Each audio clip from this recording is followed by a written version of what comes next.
here this morning. And we are very pleased to have him with us. This is who you're looking at. Actually, who I see on my screen is Mr. C. Scott Hardaway. He's a licensed geologist and president of a Coastal Design PC, which was founded in 1995. He has more than 40 years of experience in research and analysis of shoreline erosion processes and development of shoreline protection strategies in the Chesapeake Bay, working for the Virginia Institute of Marine Science. Mr. Hardaway has developed empirical relationships for shoreline parameters in the Chesapeake Bay for a breakwater and seal system, and has been involved in the design and implementation of more than 80 shore protection systems, breakwaters and seals, AKA Living Shorelines. Coastline Design PC was designed for more than 40 projects, including a number of projects that were listed and given to us when we were considering who would be the best person and the most experienced person that we could hire that was viewed by people in the community with a lot of esteem. And this is the person whose name came up at the top of the list, and we were pleased to be able to contact him and for him to agree to be our project designer. One additional note that I would say before turning it over is that we were attending a webinar earlier this week. It was a 3.5-hour webinar on living shorelines put on by the Maryland Department of Natural Resources. And the purpose of this was to bring together all of the expertise, people who had been working in Maryland, people who have been doing design work and offering to us a view for old practices and new practices, what's going on now, what's allowable, what's not allowable. And it was very interesting to me, but not surprising at all to me, that two of the speakers, and maybe three, mentioned and some showed the work of our consultant, Scott Hardaway. So we were very pleased to hear that, and I'm not sure that he even knows that, but his colleagues and his contemporaries hold him in high esteem as one of the groundbreakers here with this type of technology. So with that, let me turn it over to our presenter, C. Scott Hardaway. Mayor Bill, that's a hard act to follow. Appreciate that. I've been around a little for a while, working in the Bay. My design engineer, Glenn Gass, couldn't make it for this. He sent his regrets, but we work closely together on a lot of projects. He's a licensed engineer in the state of Maryland. So we're going to talk about the project this morning. And so I thought we would just jump right in, and I'll try to see if we can get the slideshow to work. And we can you can ask questions as we go along, which is fine. And hopefully we can all see what we're all up to on this. It's pretty exciting for me. I love working on shorelines. This was an opportunity. I look at all these engagements as opportunities to further what we know, what we've learned, to implement them, put them in the ground, see how they perform. You know, we've had some projects that have been in for 30 odd years, been through a lot of hurricanes. And when you get that kind of database, you feel a little more comfortable about it as you move ahead. So just to bring up to speed, we had a meeting on site Thursday with Andrew from MDE. It was a pre-application meeting for when we're preparing a permit application for this project. And it really helps to have them out there ahead of time so that they're on board with what we're doing. At least they're aware of what we're doing. And when we start put the application in, they give us an AI number. So it kind of helps get us in the system and get us moving, knowing that somebody's been there to look at it and review what we're talking about. Okay, next. So this is a few words about your site. You got a tide range of about a foot. And the storm surge frequencies for the 10, 50, 100-year, 500-year return intervals are 4.2, 4.85, and 6.2 feet mean low water, respectively. Basically, what that means is that there's a 10%, 2%, a 1%, and a 0.2% chance of any one of these happening any given year. and you have your high energy shoreline. You got long fetches across the Chesapeake Bay, 10 miles, 11 miles to the south. And really those you are during storms, as you well know, as you recently found out, you get high water, high waves, and that moves the sand, erodes, and really is the cause of erosion and sediment transport. And we're going to talk a little bit about sediment transport, and we're going to talk a little bit about how your beach has changed over the recent years. But also, I think it's important that we understand or be aware that the state of Maryland, well, the whole world really, is looking at sea level rise in a lot closer light than we used to. I mean, when I was in college in 1969, we were talking about sea level rise. Now it's picking up the pace a little bit. And so the term coastal resiliency, you'll see a lot, relates to that increased rate of sea level rise and how we are going to deal with it and design for it. So the state of Maryland has about a foot and a half in the next 30 years by 2050 of an increase of mean sea level. So all these surges we're talking about will be on top of that in 2050. Okay, next. So Google Earth is great, best thing since the wheel. And so I put that little pin, maybe a little fuzzy, that's your 2019 shoreline. So I put it on some old imagery so we can kind of march through time and have a look at what your shoreline looked like. So this is 1989, obviously. And those groins along the shoreline, I thought they're older than I thought. Mayor Bill said they were put in the 50s. So between the groins, the jetties, and everything else in there, they have had an impact on the shoreline and sediment movement over time. Okay, next one. So that's 2002, a little pin still there. The beach is still pretty wide. And the creek off to the up on the north side, and you can see that moving off. And when you can kind of see the sand, looks a little balanced right there. Okay, let's see the last aerial. This is 2019. Your beach is very much diminished, and it's a combination of restricted sediment transport by the groins and breakwaters, both north and south, and hardening of the shoreline, which shoreline erosion along the shoreline of the upland banks will actually have provided sand to the system over the past 100, 200 years. As you go in and stop that from eroding and you restrict its movement, your beaches start to get thin, get smaller, and offer less protection during storm events. Okay, one more. So this is what we cooked up early on. I sketched this up in my earlier scope of work. Now this design, there's a similar system at Mayo Beach that looks kind of like this. So the breakwater length and the gap and the shape of the bays there's a little bit of math that goes along with it. There's some relationships. You don't want too small a breakwater out there. It won't hold the sand behind it very well. It needs to be a certain length to impact the impinging wave climate. And so this is the design we've kind of developed. Okay.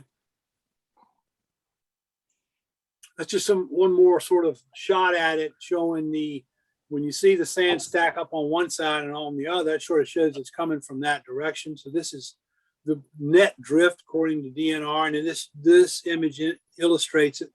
But you can get reversals during northeasters when the wind wave climate comes out of the northeast. Next. Well, I show this because there's data that DNR has that we can use. And it's kind of hard to point out, but if you look in there, you can see Highland Beach. I should have put an arrow there. And just below there, there's an arrow. And that arrow is a longshore transport arrow. They have calculated it. And you see them kind of going up toward Bay Ridge, which means that the sand transport along the shoreline is net north. Doesn't mean it doesn't come south. It goes both ways.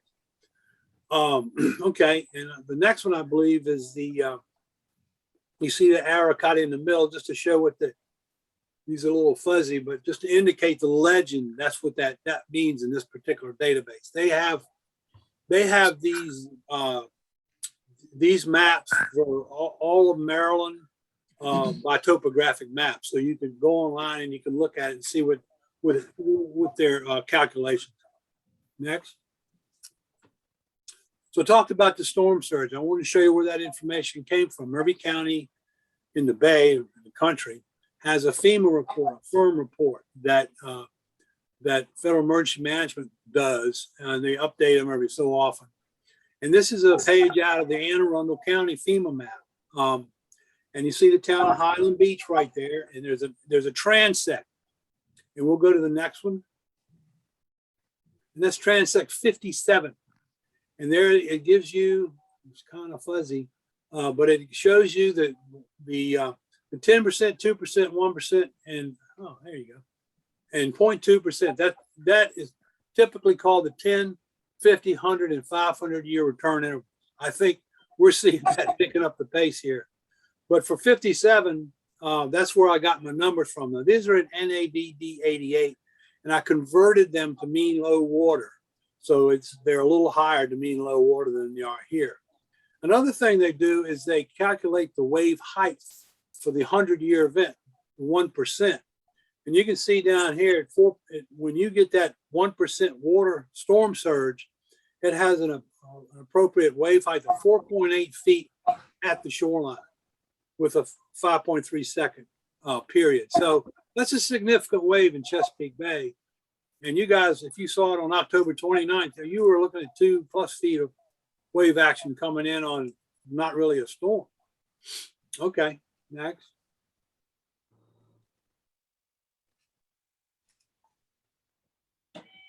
So that storm was not insignificant. I took this information off the Annapolis Good and NOAA tides and currents, and there's all kinds of information. Annapolis has a tide gauge. It records constantly.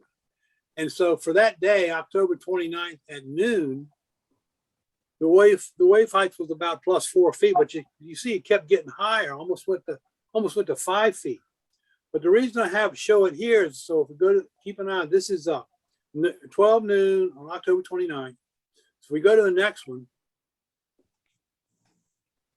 That's 12 noon on October 20th. This is the wind speeds at Annapolis. So the scale's kind of gone away, but they're running 20 and 30 miles an hour, gusting to more, coming out of the southeast, which is the long fetch. And so that's where you get significant elevated water, elevated winds, elevated wave heights. And that's what drives the physics of the problem. Okay, next. One more. Okay, so Mayor Bill went out during that storm, as it were. And these are the pictures of that, probably noonish. And so you can see the big waves out there rolling in there, and there's the flooded area there. So that's a system we're trying to design for at a minimum. I think there's another picture. Yeah. So you guys saw it if you were there. You saw the water.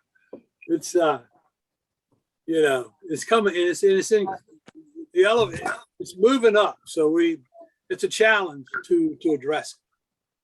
And so what we did is we looked at this and we were looking at the grant applications we were working on. So we developed a design to look at a significant storm plus a little bit more in order to have a robust system along the shoreline that will be in place after the storm goes. And the next one shows you what we came up with.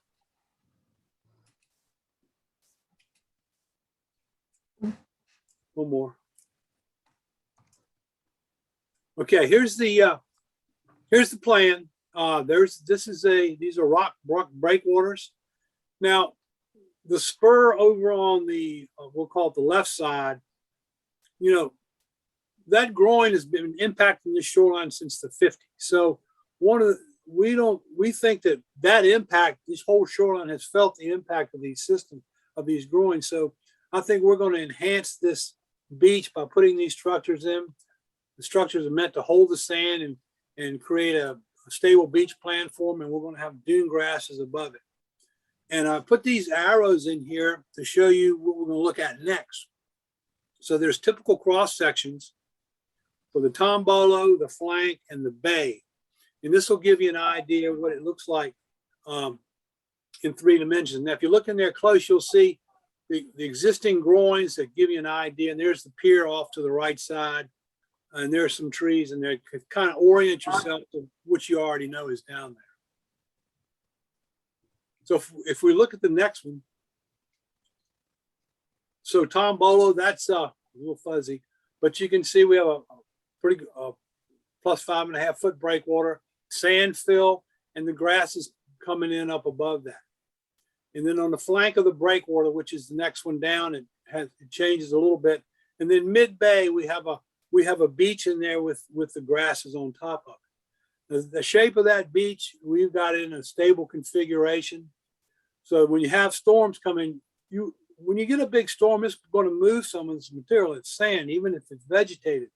And there may be a maintenance component to it. But we've seen over the years that these systems remain very stable after the storms go by. And I think that's the key to it as well.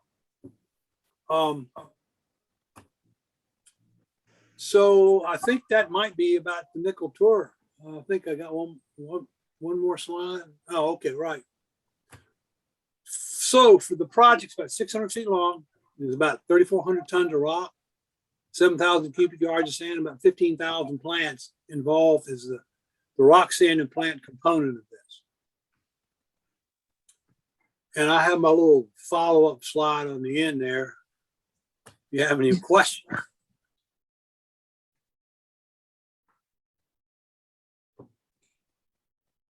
Or comments.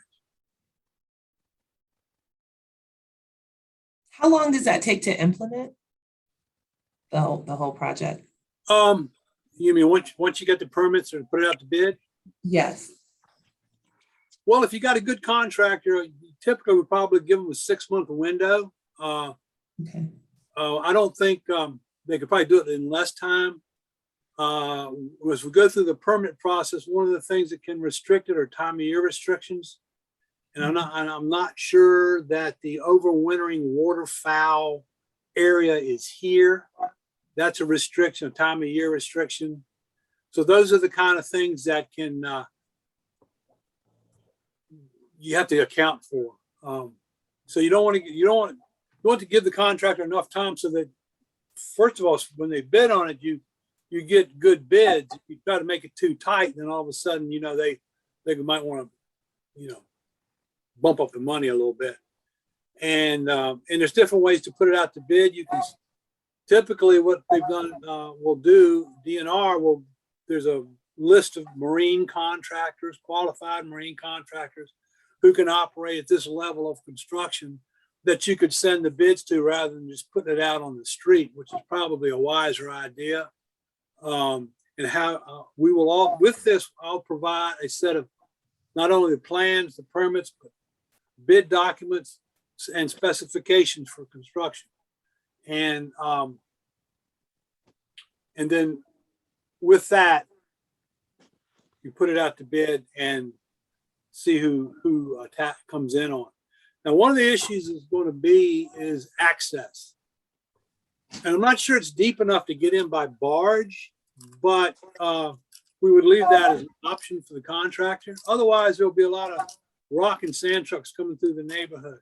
And so, to come in by barge is typically a little cheaper, a little easier on the roads, but you got to be able to get in there. And it's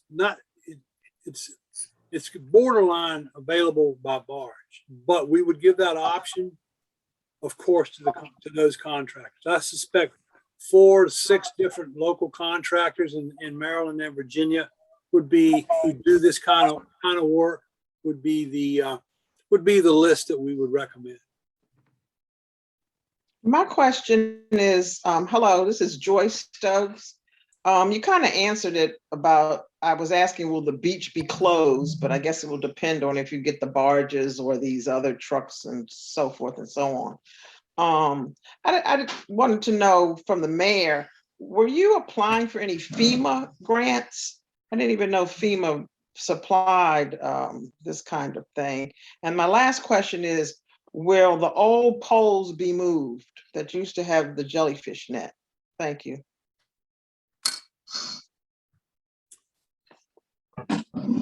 Well, I suspect the beach would probably be closed, or at least where there's active construction. I don't think FEMA has these grants. Bill has been on top of that.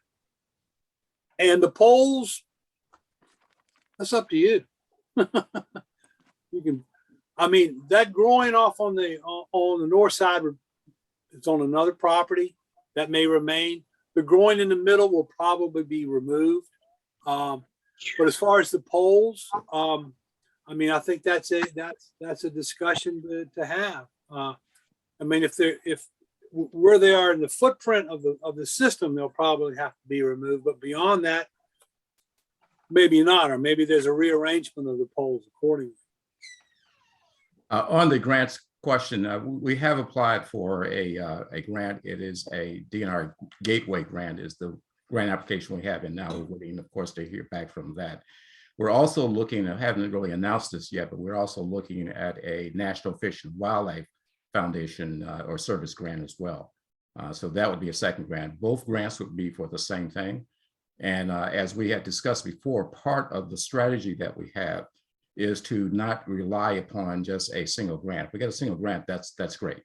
But you never know what's going to happen with state funding. So even though we might write a very robust, compelling application, grant application, if the funds are not there at the time that they're looking at funding this, you know, it's not really going to do any good. So we do have backup plans. So that's something that's ongoing, and we're absolutely being very critical about moving that along.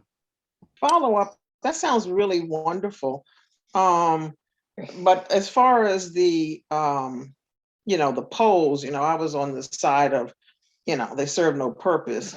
But I guess once you get into this whole barge, rocks and everything, it'll probably make the determination then. So thank you very much. I appreciate it.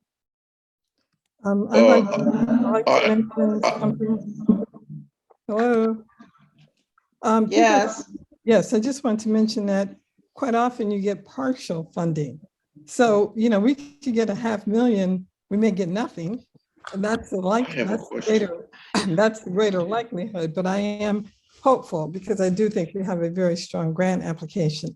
But even if you got $500,000, which is a lot of money, it's not going to be enough to have a very resilient installation. You can do it for less than 1.2 million, but it won't be as strong. You'll have less rock, less sand.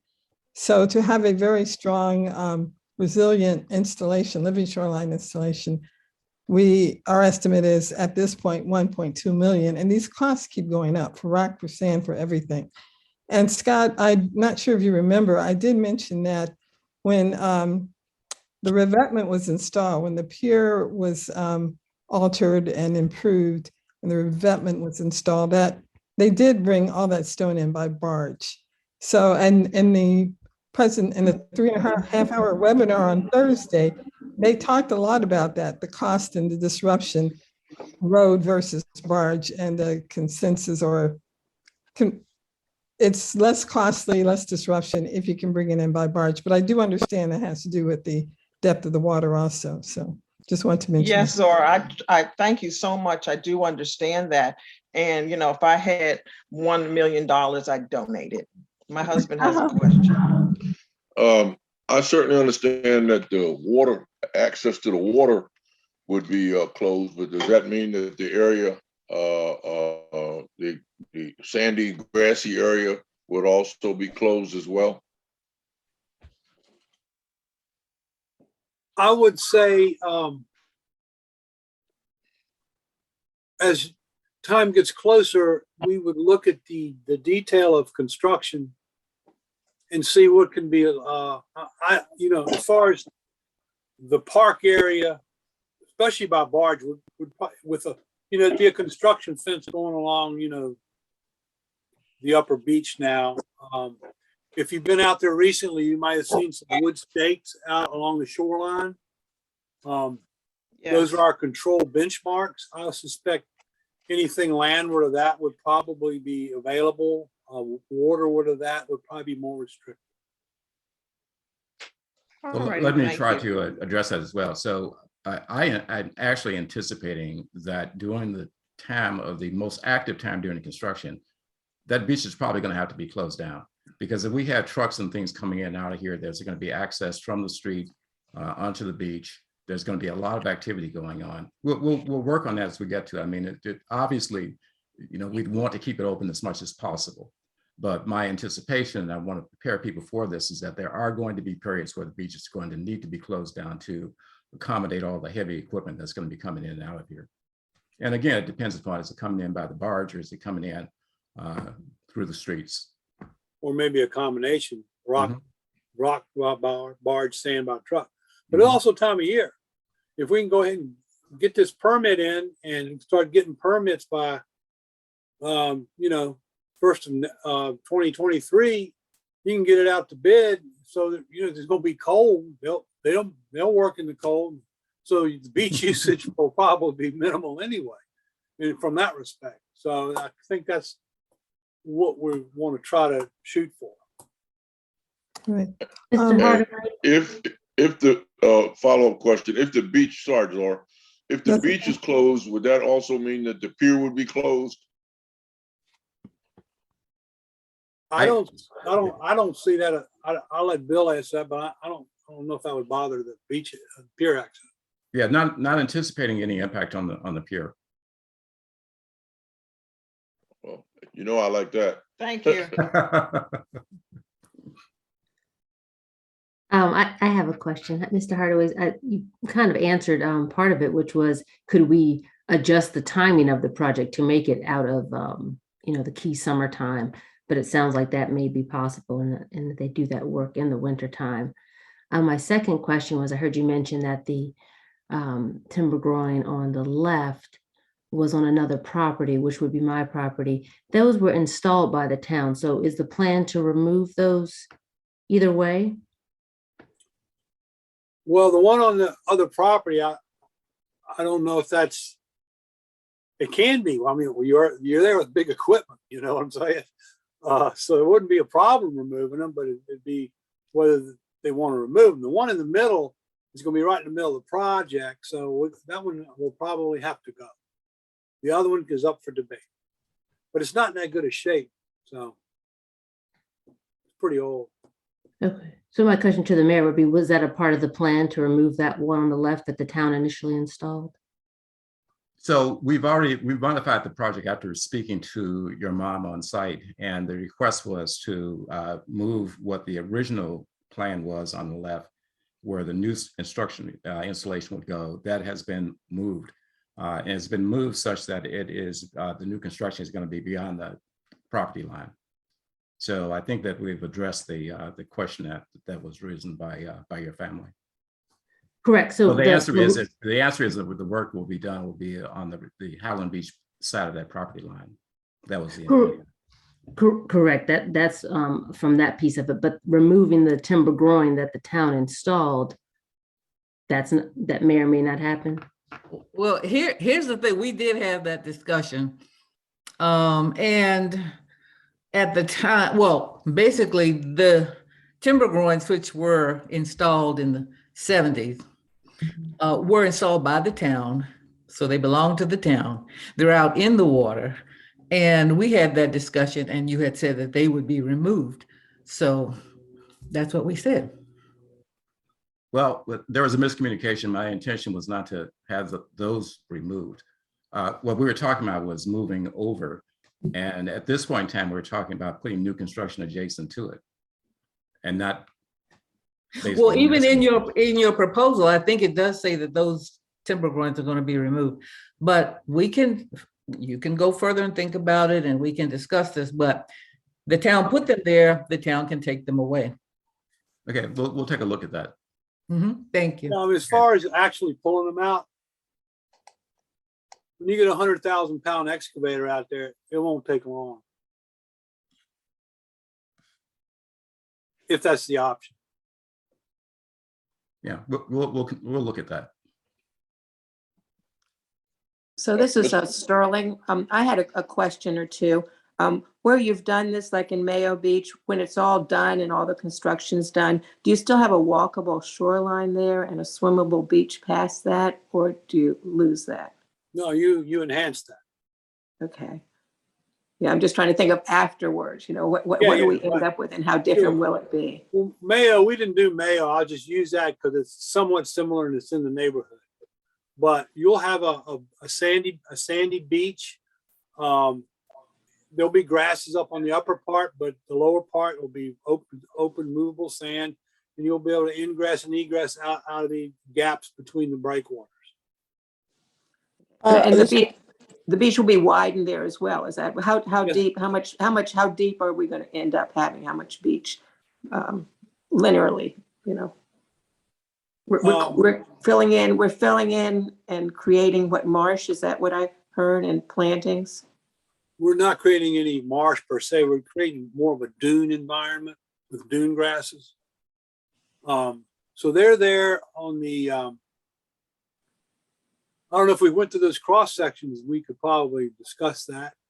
But I mean, there will be a sand about if you're down on the shoreline now, back above the beach area, there'll be a low dune which will be about 3 feet higher than the land. Okay. And then the beach will go out from that and it'll come in and attach behind each structure. And there'll be an embayment where there'll be a stable beach, two big stable beaches in there. And so you'll be able to ingress and egress that pretty freely, really. And so the water depths won't change, but you'll just have more beach to operate on. So how many, have you figured out how many feet of beach will be gaining? Because right now it's almost at the road. Any idea how long, Oh, yeah. Well, I'll tell you, let me stand by. Thank you.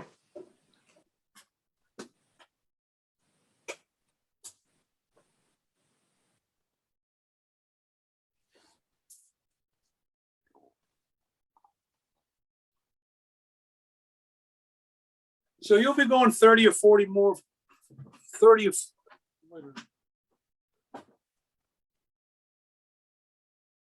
Yeah, you'll have 30 or 40 feet of beach out there, depending on where you are. I mean, if you, like I said, those plans are in this talk and are available for you to look at. And so, and there'll be more sand there by the road, about 20 or 30 feet before you get to the water. So it'll be a pretty good size feature. Thank you very much. Scott? That's what we're trying to get. Hello, Scott. My understanding is that the project would extend 100 feet channelward from where it currently is. Is that not correct? Well, the breakwaters will. The Okay. breakwaters. I mean, you kind of have to look at the drawings to understand what we're talking about, because when behind the breakwaters, sand will attach to it. Between them, there'll be an embayment. Right, the Tombolo. In fact, Right. can you explain the thinking behind the Tombolo configuration and why that works? Well, yeah, I mean, we look at we'll try to look at the shoreline in the embayment. We try to calculate where that'll be. And then the sand, and then we use different grades to determine where the other contours will be. And so that's how we draw it up, and that's how it looks the way it does. In other words, we have certain rules of thumb. In other words, from mean high to mean low water is about a 1/10. Below, from mean low water to the toe of the field, about a 1/15. And we kind of carry those gradients around, and that's how we draw the contours on the map. But that particular configuration, it naturally retains, captures sand, or what? And also, is the height of the sand going to be higher where there is water between the breakwaters in the Tombolo, in the middle of the Tombolo? Yeah, I mean, like I say, you really need to look at the picture. Right, yeah, I have. I mean, I'm just saying, I mean, you got the existing and you got the proposed, and that shows where the more the sand is going to be. It's going to be higher, Right, and it's going to be some of it's going to be further than high water. The embayments will probably be a little bit coming in a little closer to the shoreline. okay. And one other thing I was wondering, with sea level rise, does that mean the definition of like mean high tide necessarily changes or will Yeah. change? Yeah, I would yeah. think so. yeah. Everything kind of goes up. Right, I mean, right now it's up. When you look at the sea level curves, they got 3 or 4 of them in there, so they're not real sure either. So, but it's definitely coming up. And so, well, what happens is in order to calculate that, and they haven't done it recently, NOAA typically every 19 years is the tidal cycle everything goes through this cycle, and they recalibrate their tide gauges and to reflect the change in water levels. And they haven't done an update yet. So we kind of have to infer. We know that just from the by tide gauge data that in the past 30 years we've come up about a half a foot of sea level rise, and that's expected to go to 1.5 feet in another 30 years. So, but we have sort of built that into this design to accommodate that. If we had it actually a little lower. We had it like plus 4.5 with a 6-foot berm, which is still a robust system for the Chesapeake Bay. But in order to accommodate the future resiliency, we've increased everything accordingly. About 1 foot for the structures and 2 feet for the beach fill. right. And one last thing I wanted to mention is that I believe since 2013, the state requires that you install a living shoreline. They're not permitting bulkheads and just simply riprap. And also, in order to install in order to get any grant funding, and that's a big if, it has to be a living shoreline. Can you speak to that at all? Because my concern is that this is going to look very different. The beachfront is going to look very different, and some people may have a problem with that. Well, it will look different.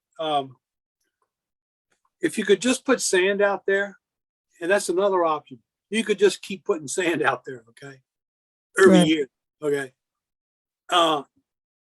But these systems have been shown to be very robust over time, very stable, and so that's why we propose them. And the fact, and you wouldn't want a revetment along your shoreline anyway because it's a beach. But in terms of the general Bay world, and in Maryland in particular, they don't want you putting in revetments if you can put in a living shoreline. And as you go further up into the creeks and stuff, they won't let you put in a revetment. So planting marshes and sills and stuff like that, like when your fetch is only a couple miles, is a different creature than this thing on the open Chesapeake Bay. So your setting, your location is critical as to what kind of things you can apply on the shoreline. And so here we have a beach that needs to be enhanced, and we're going to enhance it with headland structures. Now, as you stand there and look to the north, there's a bunch of breakwaters going up Bay Ridge.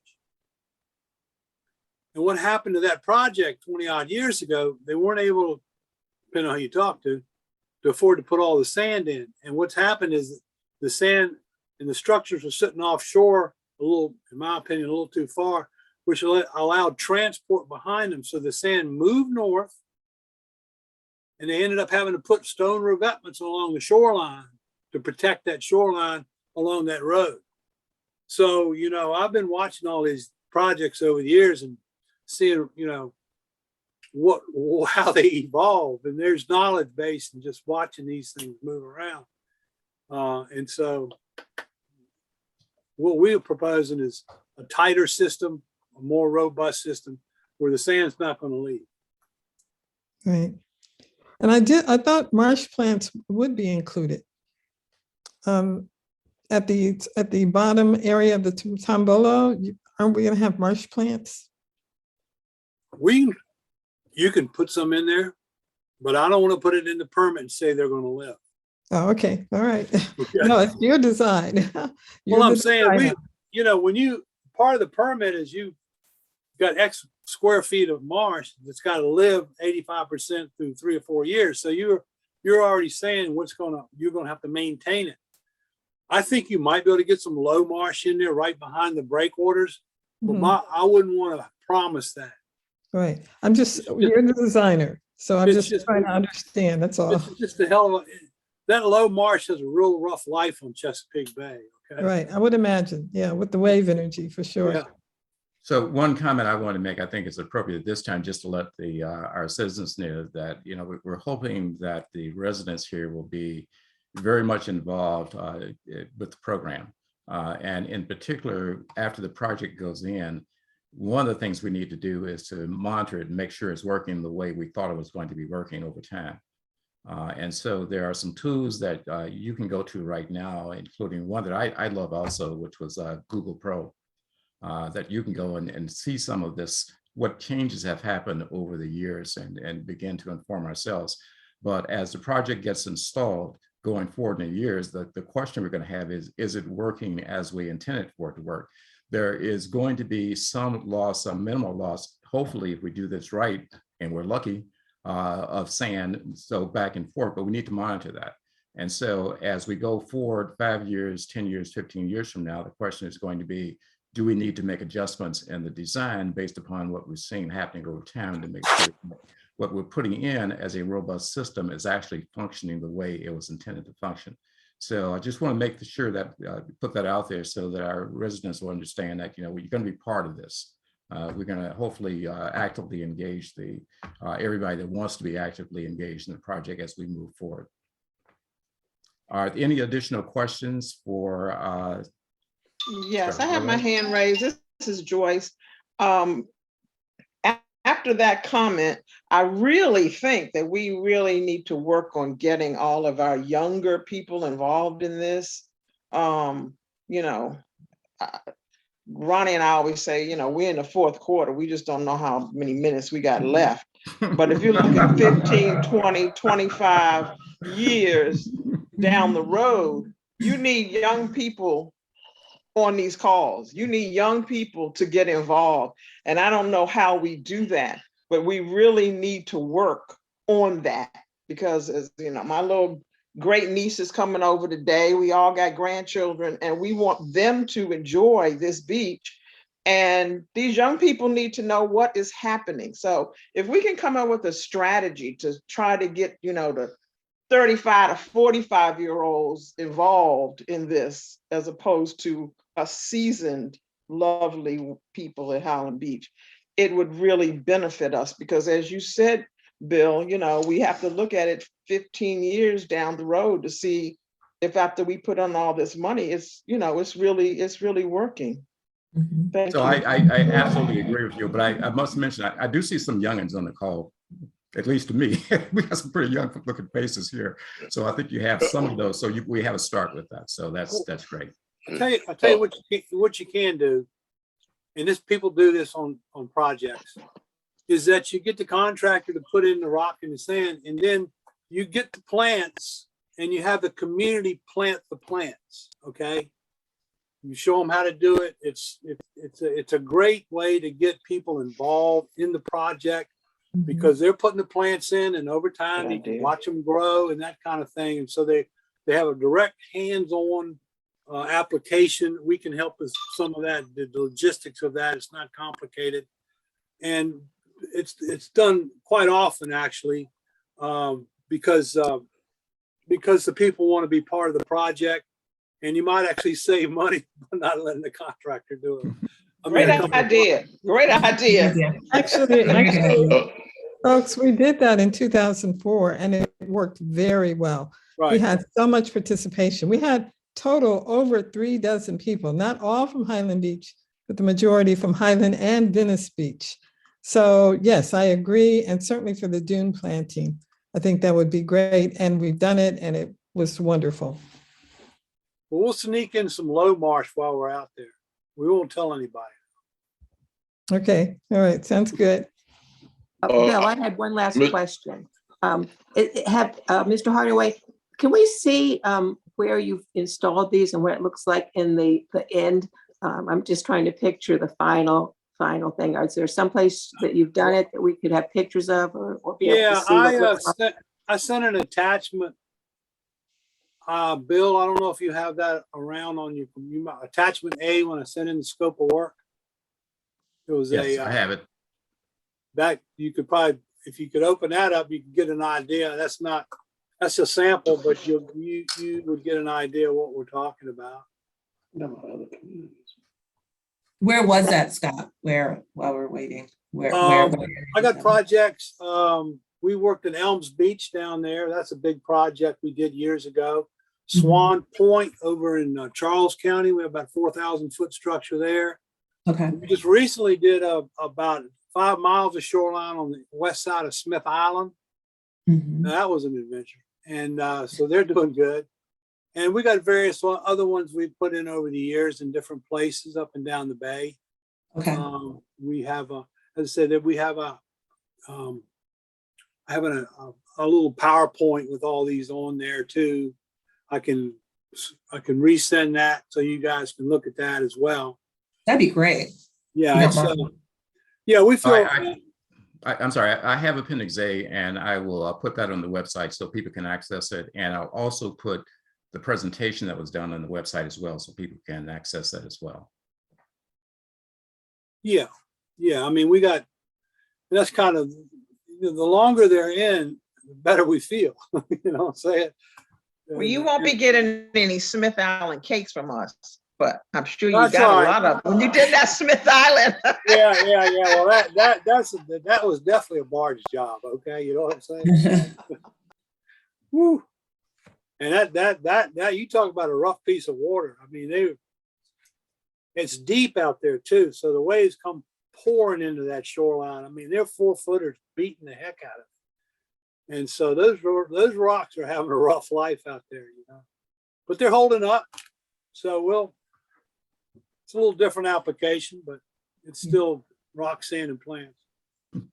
You've got hands Just up. just one quick question here. Hi, this is Brandon Phillips. We're new to the beach, my wife and I, Nadelka. Just wanted to know what the typical lifespan is of the system or a system like this. I've got systems that have been in 35 years. So Sorry, it we'll broke up a see. little bit. You said 35? Yeah.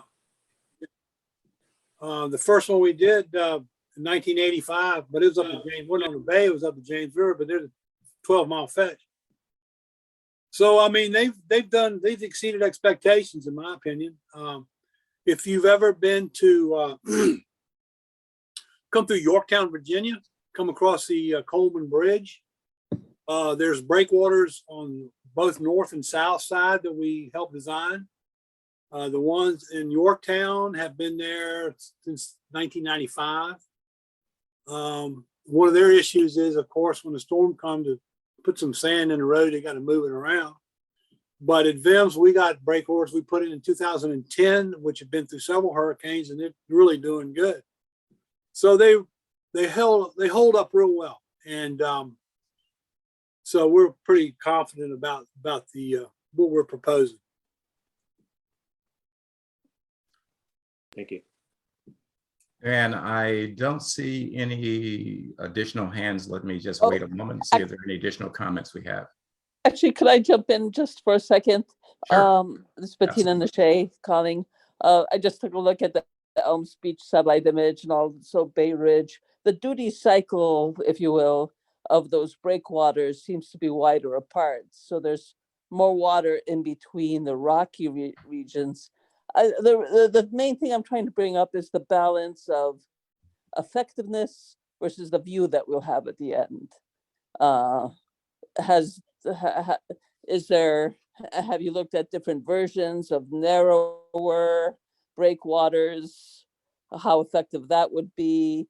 I'm just trying to think of what this would look like at the end, and if there's some pullback, if we'll have a lot of our shoreline blocked by the rocks when we look out on the water, is there some balance of effectiveness of less wide rocks versus effectiveness?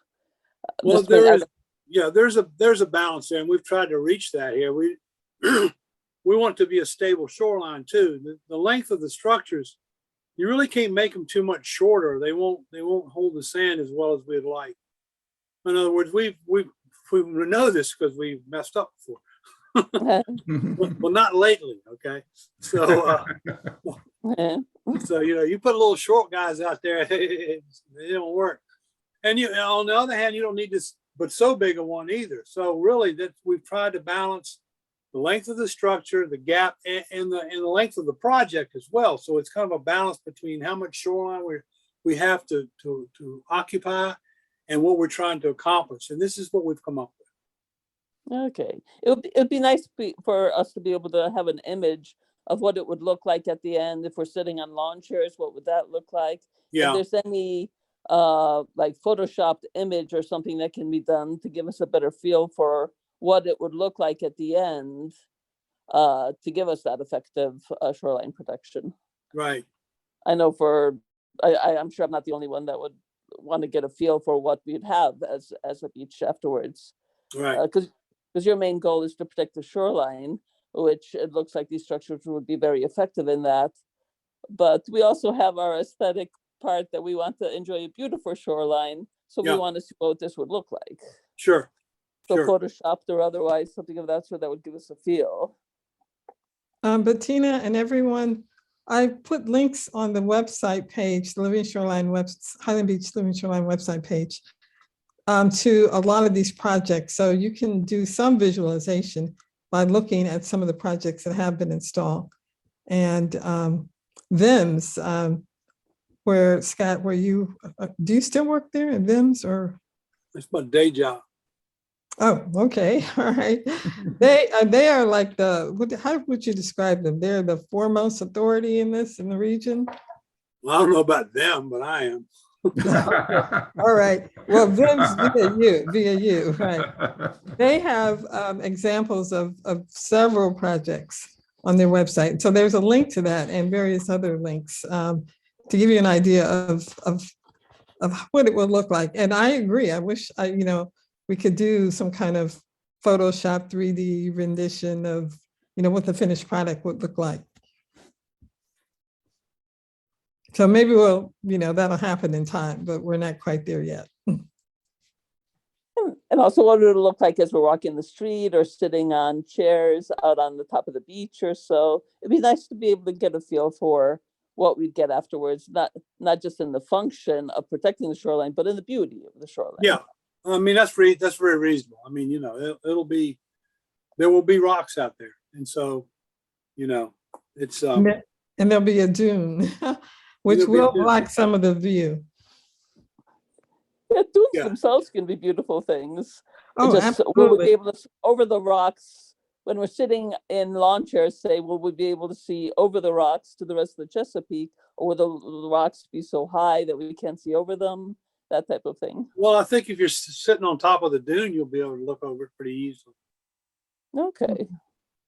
Yeah. So once you get it planted and in place, then I suspect there'll be some local modifications. Right. And dunes are beautiful. So dunes are beautiful. To piggyback on Bettina, would the rocks be the height of current rocks we see out there? They're going to be, because of the coastal resiliency and sea level rise, they're going to be a foot or so higher. Higher. Okay, thank you. I mean, that's sort of the challenge now.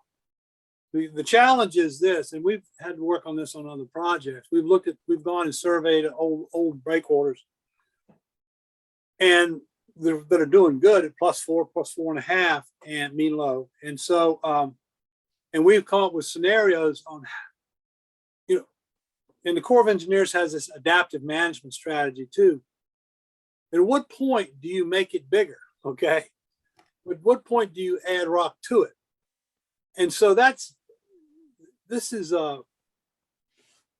hard to be definitive about. But if you made it at 4.5, 4 feet tall, which is about the size of the ones down toward Bay Ridge, and we're talking about another 1.5 feet, in order to add another foot, you just can't add. You have to add. The armor stone has a certain weight, certain size, so you just can't add a foot. You got to add a foot and 2 feet because of the size of the rock that you have to use. So what we're doing is we're trying to build in this increase up front, and that's the way we've proceeded with it. Great. Thank you for that answer. One more follow-up. I was just recalling earlier in the presentation, you had pictures of the recent storm in October that Mayor Bill took. And is this project designed to help mitigate some of that? Is that what the idea is too? Oh yeah, that one won't be a problem. And there will be bigger ones though. Okay,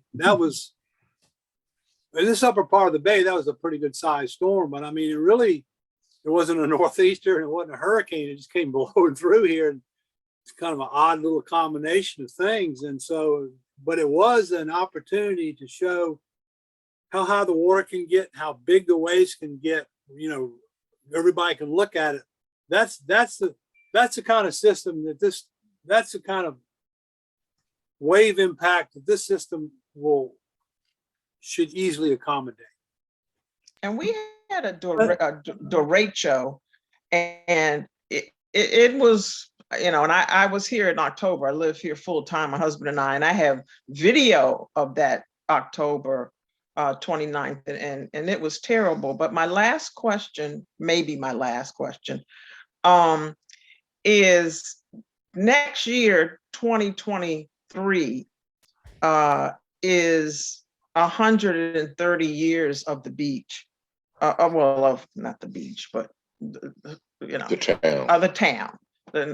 And we're planning a lot of celebrations. I mean, not that, we've been through COVID for 2 years, so everything can be, 130 plus one. But do you have any idea, even with getting the permits and all that, when this project would start, or is it contingent on money? Thank you. I think it's all the above. If we can get the permit in February, get 9 months, we could have a permit by Thanksgiving, and then funding permitting, what happens after that. Joyce, I can answer. We're hoping, best case scenario, to get started in the spring and hopefully early spring of 2023, if everything goes smoothly, and that's a big if, but that would be ideal.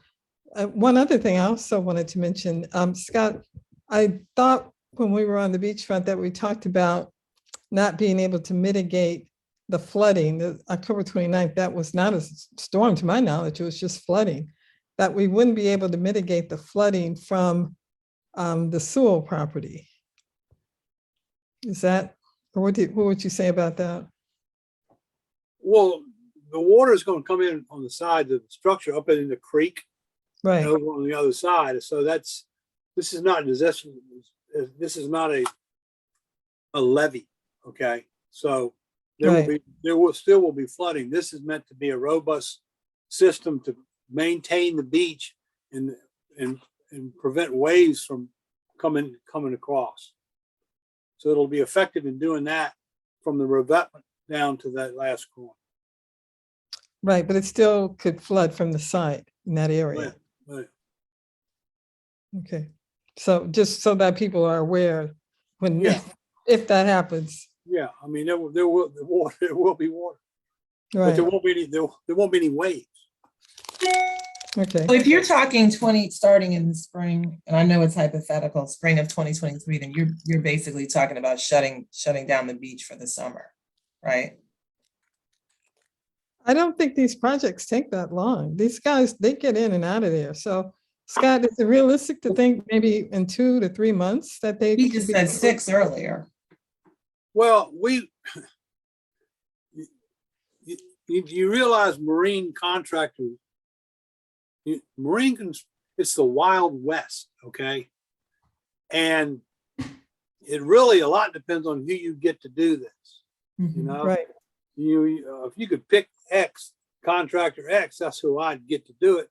Give him time to do it. He could be done in, if everything fit right, in 2 or 3 months. But you just don't know in this environment. You have to have a 6-month window Right. for these contractors to bid on, because they're all chasing money all over the place too. And so to fit a project in and what they're doing, it gets to be a real challenge. And so we want to give the contractors flexibility to get in there in a reasonable amount of time and have it finished. I've got a project going on now over on the Eastern Shore, and it was a low bid, but you know, if somebody else had got it, they might have done it a little quicker. And so it is the Wild West. And so it's hard to put numbers on, especially right this second. Yeah, so you plan for the worst, right? So you plan for the longer amount of time. Right. And if it's done in a shorter amount, that's better, but you plan for the worst. Well, as you say, you want to give the contractors the flexibility to fit it in their schedule, because first of all, they got to go out, they got to bid on it, and then they got to win the bid amongst all the other things they're doing. So, and if any of you guys have been in that kind of environment, you know what I'm talking about. And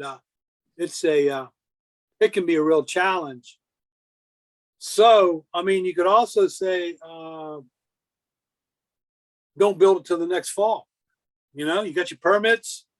It's you got things planned for the beach. It won't be the big beach, but it's still some beach there. And maybe you put it off rather than trying to do it quicker. I think Exactly. Yeah. Exactly. Maybe you get through the summer, because after the fall, after that last storm comes through in October, the beach, you have so much more tranquility there, and accessibility is probably better too. But I just wanted to follow up on something that was said earlier about the flooding. When you have that coastal flooding and rain on top of that, that water is going to come in. That water is going to come in from the creek. And the project that we're talking about is not, it wasn't meant to address that. No, ma'am. But you're going to get the flooding. Yeah. It's going to get worse. Yeah. But luckily the soil is sandy. And so it can drain better than a lot of other soils on the coastal plain. I don't see any additional comments or questions that folks have.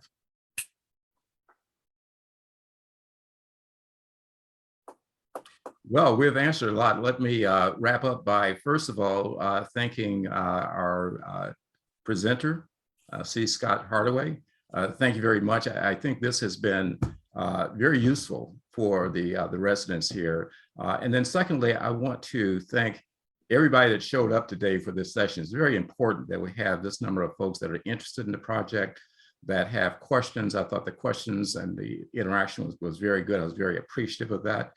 Very appreciative of you all showing up and showing interest in the project. This is the first engagement we'll have, but it certainly won't be the last engagement we'll have with you. We want to make sure that we continue to have the engagement and involvement and understanding of what's going on in the project. There are a lot of resources that we're trying to provide to you, including information from this session. Information is on the website. There's some additional information we'll be sharing with you as well. So with that, let me conclude. Thank you all very much for our first session on the Living Shoreline project. Thank you. This was great. Thank you. Thank you very much. See you later. Appreciate it. Thank you. Bye. Thank you. Wonderful. Thank you, Scott. Yeah, thank Thanks, you. Scott. You know, Thank you, Scott. see you soon.